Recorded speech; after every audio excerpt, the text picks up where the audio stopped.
E hoje o programa Conversê recebe o senador Paulo Paim, que está aqui em Campo Grande, na nossa capital, participando do 15º Fórum Sindical Sul. E nós temos a honra de conversar com o senhor.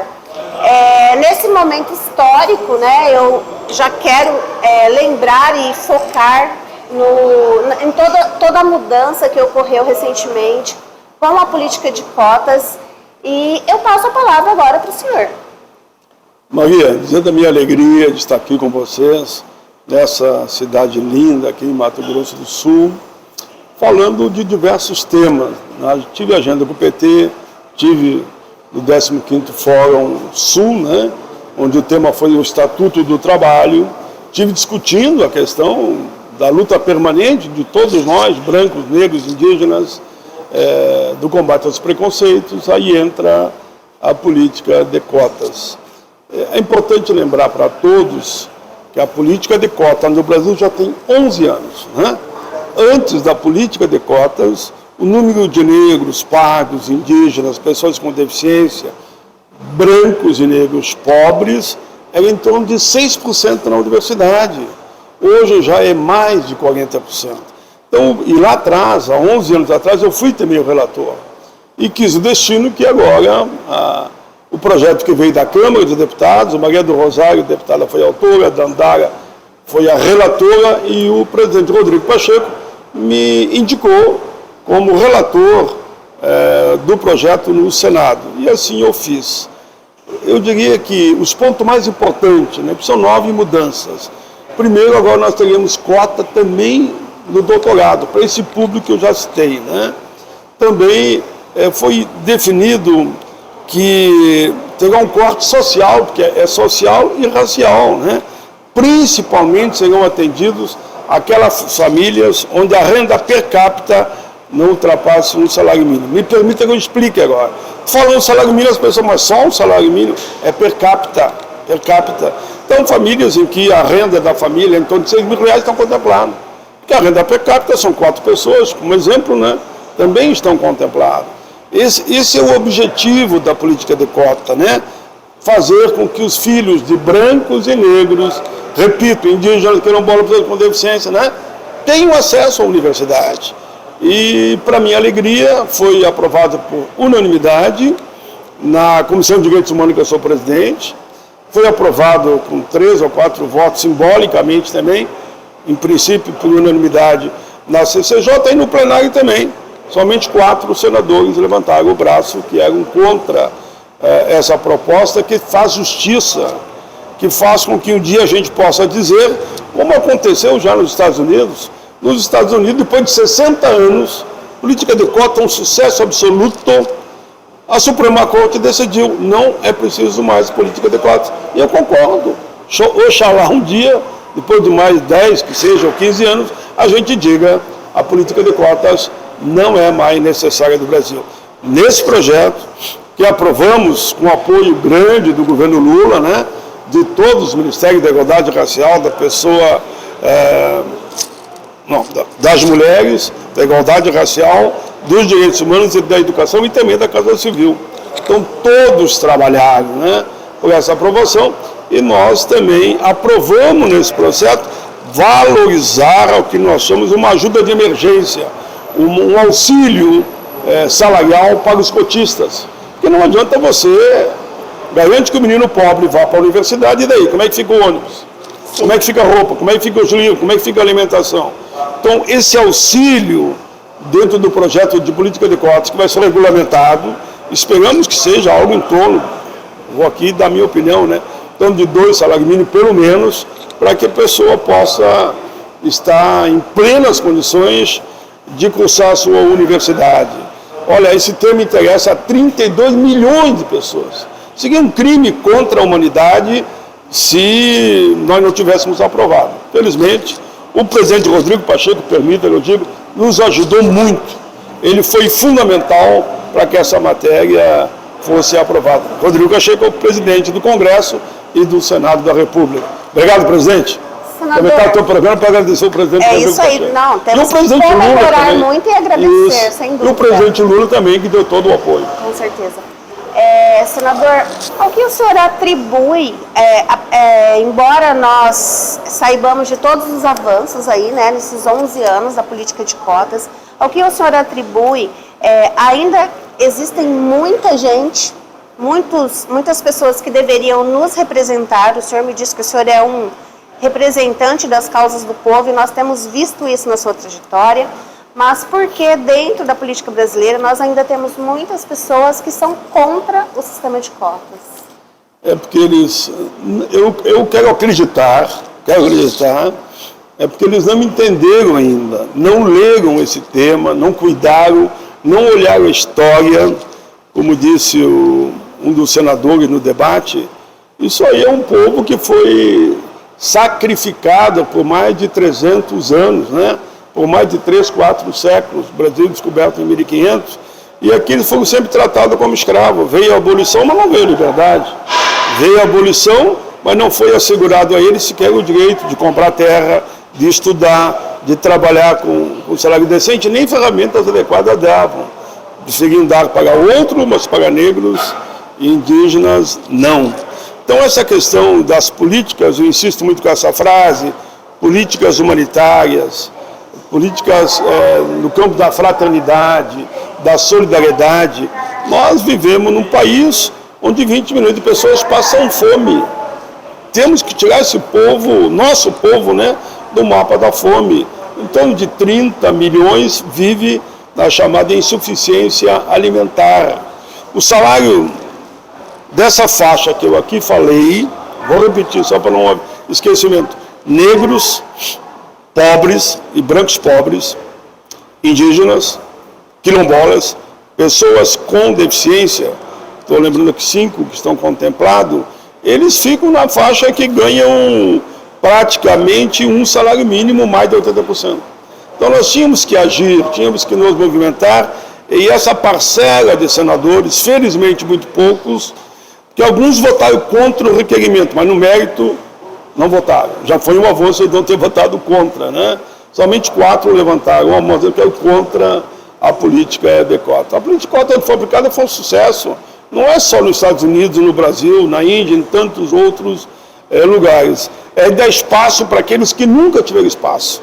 Eu tenho uma frase que eu aprendi com as pessoas com deficiência, que sou autor também do Estatuto da Igualdade Racial, Estatuto com Deficiência, relator da Juventude, e também o autor do Estatuto dos Idosos.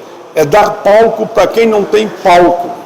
É dar oportunidade para quem nunca teve oportunidade para mostrar toda a sua capacidade. Eu tenho 2 pessoas deficientes visuais no meu gabinete. Uma há 20 anos, outra há 25 anos. O que está há 25 anos é chefe de gabinete no Rio Grande do Sul. O outro é meu poeta aqui, que me ajuda no discurso aqui no Senado. Só dei oportunidade. Ambos fizeram faculdade e não saíram do gabinete. Poderiam sair, e devido à política de cota, eles foram até tentados ir para um outro lugar. Não, senador, vou ficar fiel ao senhor até o último minuto. Agradeço, senador, a eles. Ainda nesse sentido, né, falando a respeito da população negra, dos nossos heróis, dos nossos ícones aí historicamente, o senhor participou da mobilização, né, para a libertação do nosso ícone aí, Nelson Mandela. E eu não posso deixar de perguntar para o senhor como que foi essa experiência e para o senhor contar para o Conversê aqui, para todos aqueles que nos prestigiam, como que foi toda essa trajetória, essa experiência que é muito significativa, sobretudo para nós negros. Olha, de fato, você me provoca a viajar no tempo que eu vou conviver mais uma vez com vocês aqui agora, nesse programa, dos momentos mais bonitos, eu diria, da história da humanidade, né? E principalmente do Brasil. Eu fui constituinte, hoje são 2 constituintes, ainda nós temos do Congresso, eu e o Renan Calheiros no Senado, e temos 3 ainda na Câmara de Deputados. E uma das decisões da Assembleia Nacional Constituinte, e repito, estava lá o Lula, estava o Olívio, estava o Alckmin e tantos outros, foi que sairia uma moção de apoio exigindo a libertação de Nelson Mandela lá na África do Sul, no país do Apartheid. E aí foi tirada uma delegação. a bancada negra, então foi a primeira a ser convocada. Benedita da Silva, um ícone a nível mundial.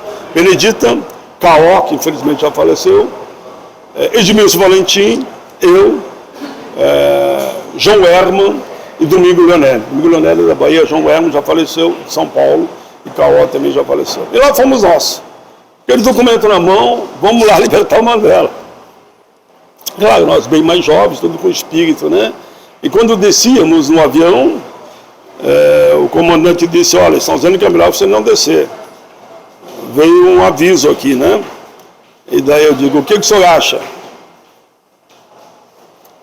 Aí veio a nossa emoção. Não se intimidem, desçam, vão lá, pedir a levantação do Mandela. Eu estarei aqui esperando vocês. E assim foi. E lá fomos nós, fomos recebidos pelo Winnie Mandela, Mandela estava no cárcere, naturalmente. Fomos ao governo de Pretória, entregamos o documento exigindo a libertação do Mandela, eles receberam. E a partir dali começamos a mobilização, aproveitando a nossa presença lá. E um gesto que eu acho que é inesquecível, naquele dia que estávamos lá, numa noite, marcaram uma reunião para receber essa comitiva, digamos, como a gente fala, no porão de uma igreja, né? De uma igreja, porque a igreja é um espaço, digamos, neutro praticamente. E eu pensava que lá só teriam negros e negras para nos ouvir. Para minha alegria, isso é bonito, tem que ser dito, estavam metade branco, metade negros praticamente. Todos queriam a libertação do Mandela. E assim nós encaminhamos. Infelizmente ele foi liberto naquele próprio ano, no fim do ano daí, ele foi liberto e ele veio ao Brasil e ele foi recebido já como chefe de Estado aqui por nós. Eu representei naquele momento o encontro com ele, junto com a Benedita, o Caó e Edmilson, a bancada negra, e em seguida ele é eleito presidente da África do Sul, depois ele volta ao Brasil já como presidente. Mandela é uma coisa que acontece, eu diria, algo que acontece entre o intervalo de alguns milhões de anos.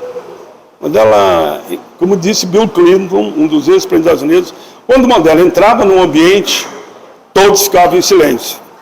Ele não precisava falar, que todos batiam palmas. Esse foi Nelson Mandela, uma referência para todos nós, que é possível sim construir uma sociedade para todos. E mesmo ele ficando no cárcere, durante 29 anos, ele sai e busca a união da África do Sul, via democracia, via a liberdade, via direitos humanos e a paz. Esse país precisa tanto de amor e paz, por isso é muito bom que surgissem outros milhões de Mandela. Programa Conversê volta já. Sintes-MS, o Sindicato da Saúde Estadual, na luta em defesa do SUS e dos servidores públicos. O Sintes-MS representa os profissionais da linha de frente no combate à pandemia do coronavírus, servidores públicos da saúde do Estado. Sintes-MS, Sindicato dos Trabalhadores em Seguridade Social de Mato Grosso do Sul. Você está ouvindo o programa Conversê.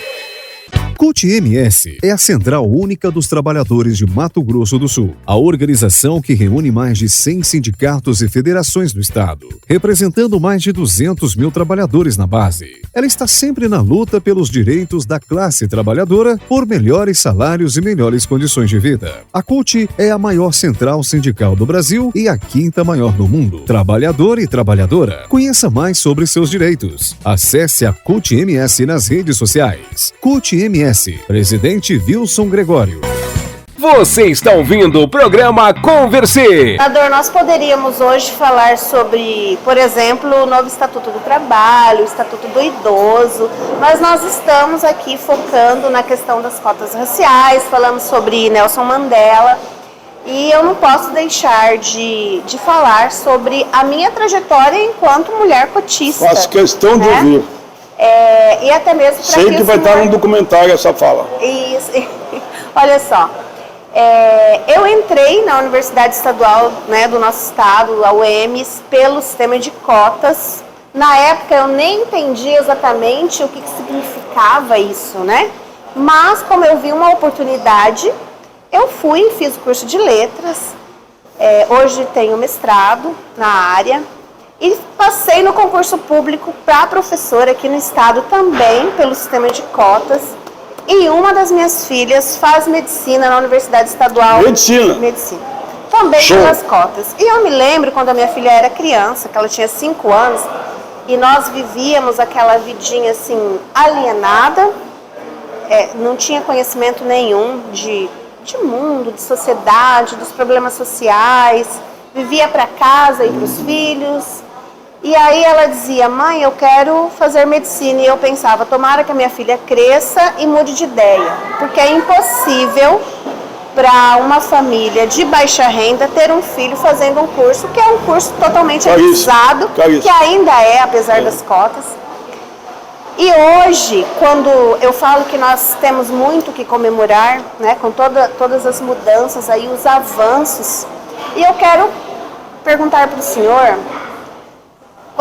de acordo com as pesquisas, né, quantas Marias, quantas Ritas, que a minha filha se chama Rita de Cássia, o que mudou dentro da sociedade brasileira nesses 11 anos? Acho que o senhor já comentou um pouquinho. Sim, mas posso falar. Mas mais especificamente, assim, o que a gente ainda pode esperar, né, com todos esses avanços agora do sistema de cotas? Pode esperar muito.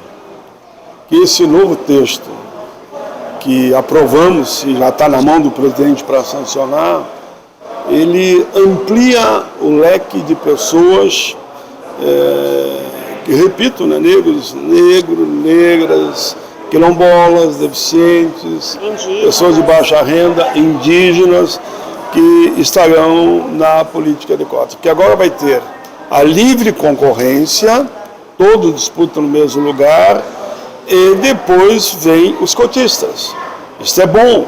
Digamos, uma pessoa negra de baixa renda que veio de escola pública. Se ele entrar na livre concorrência, estaremos fortalecendo para que outros cotistas, que talvez não tenham as mesmas condições que ele teve para passar nesse concurso, serão também contemplados. Então, se nós temos hoje, nesse país, eu poderia dizer, milhões de pessoas que já estão sendo abraçadas, acolhida pela política de cota, agora teremos mais ainda. Então você que está assistindo esse programa nesse momento, que viu aqui o depoimento, inclusive, da pessoa que me entrevista, né? Uma professora, uma doutoranda, que fala da sua história e já fala da sua filha que vai fazer medicina e já está lá fazendo. É isso. Acredite que a política de cotas, ela vem para salvar vidas, ela abre portas. Todos serão beneficiados. Mas você que é branco, mas que é pobre, que estudou em escola pública, que entra nesse corte respeitando a autonomia universitária, você também estará contemplado. Porque às vezes tentam alguns de má fé, dizendo que a política de cota é só para negros pobres. E daí o branco pobre não pode entrar? Pode. Se habilite que você também pode entrar. Então é nesse contexto que eu vejo essa grandeza. Ninguém, em sã consciência, pode ser racista, preconceituoso. E volto de novo uma frase que é do Mandela, talvez você conheça, que Mandela disse um dia: como é bom ver crianças caminhando junto, negros, brancos, indígenas, enfim, e construindo o nosso país. Como é triste ver um pai ensinar seu filho ou sua filha a odiar a outra pela cor da pele. Isso é violento demais contra a própria criança, que está sendo instruída nesse sentido. Por isso que eu digo que efetivamente quem nos liberta, inclusive dos preconceitos, é a educação. Vida longa a política de cotas. Muito obrigada, senador, muito obrigada. Seu depoimento emocionou a mim também, viu? Porque no meu tempo, eu tenho algumas décadas, se só de congresso eu vou para 40 anos, ainda tive um tempo de sindicalista. O meu sonho era chegar na universidade, mas não pude, porque naquele tempo não tinha cotas. Eu teria o maior orgulho se eu pudesse dizer: eu sou filho da política de cotas. Não fui, não cheguei, mas Deus lá de cima encaminhou para que eu contribuísse para que o Congresso Nacional aprovasse a política de cotas para todos aqueles que precisam. Então você pode chegar lá, você vai ser doutor também. Angela Davis, né, e também a Djamila Ribeiro, elas falam que não basta não ser racista. Isso. É preciso ser antirracista. Antirracista. E nós podemos ver aí na sua trajetória políticas antirracistas, né? Que efetivamente têm mudado todo esse cenário. Eu fico muito orgulhoso, sabe que naquela questão que falamos do Mandela mais uma vez, o Mandela é um ícone, né? Não tem como não lembrar. O Estatuto da Igualdade Racial eu apresentei no Brasil, porque o Winnie Mandela me entregou a Carta da Liberdade do povo sul-africano. E nós viemos para cá e construímos o Estatuto da Igualdade Racial. O Estatuto do Idoso, só para mostrar como é importante a participação popular, eu recebi uma cartinha de um idoso do Rio de Janeiro. Já tentei para diversos parlamentares, ninguém me ouviu. Senador, deputado federal ainda, você não poderia entrar com o Estatuto que falasse da realidade dos idosos? Peguei a consultoria do Senado, apresentamos, está aí. Uma referência internacional do Estatuto do Idoso. O Estatuto de Pessoa com Deficiência foram pessoas vinculadas a mim, como esses. Eu tive uma irmã que foi cega e já faleceu também. Foi porque faleceu, né? Mas esses outros meninos e meninas cadeirantes que caminharam do meu lado e trabalharam no meu gabinete, que me instigaram a apresentar o Estatuto da Pessoa com Deficiência, que é um sucesso. Eu falava hoje aqui mesmo na tua querida cidade sobre esse tema. Bom, fizemos muito, mas com certeza temos muito por fazer ainda para melhorar a qualidade de vida de todo o povo brasileiro. Eu não posso também deixar de falar aqui, de lembrar, já que o senhor falou que nós aqui no nosso bate-papo, né, o senhor está revivendo alguns fatos históricos aí da sua vida. E o senhor foi do Grêmio Estudantil, é isso? Fui. E eu sou professora, hoje diretora adjunta de uma escola, e nós temos um Grêmio Estudantil. E eu costumo falar para os alunos do Grêmio. Falo, olha, é aqui que muitas vezes você vai começar a sua trajetória política. Pode. E eu quero que o senhor deixe uma mensagem para esses meninos e meninas, especialmente das escolas públicas, que sonham um dia em ser senadores, deputados, vereadores, né?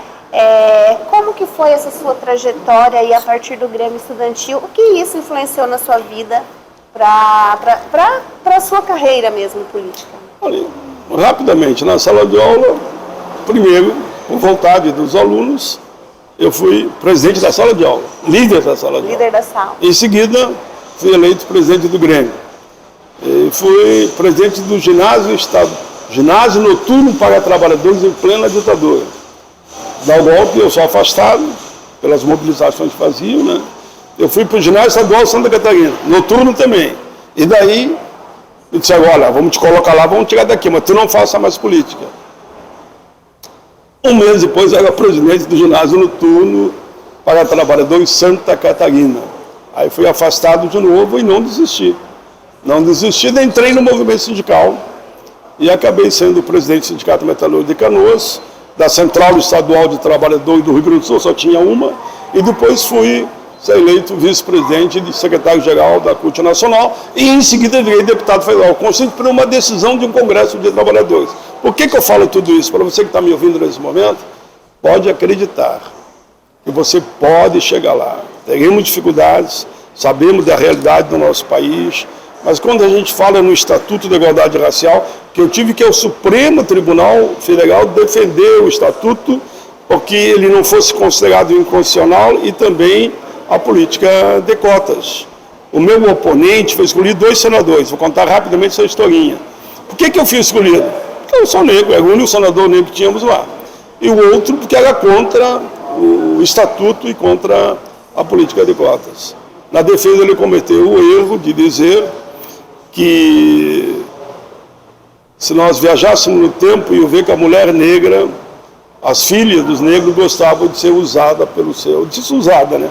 Proposital, vamos dizer, violentada, estuprada pelo seu dono lá da fazenda. Pega dono, porque ela é escrava, né? E daí quando eu vim pedir para Deus,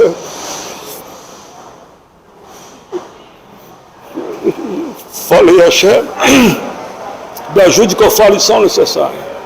E falei muita coisa, mas o que marcou mesmo foi quando eu disse. Eu queria perguntar para o meu oponente se ele gostaria de ver sua filha violentada. É forte, mas disse.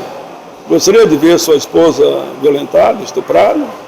Seus amigos, suas amigas gostariam? Claro que não. E a política de cotas vem para libertar, que só a educação liberta. Estude, trabalhe, seja honesto, que você chegará lá. Eu cheguei a vice-presidente do Senado, porque acreditei.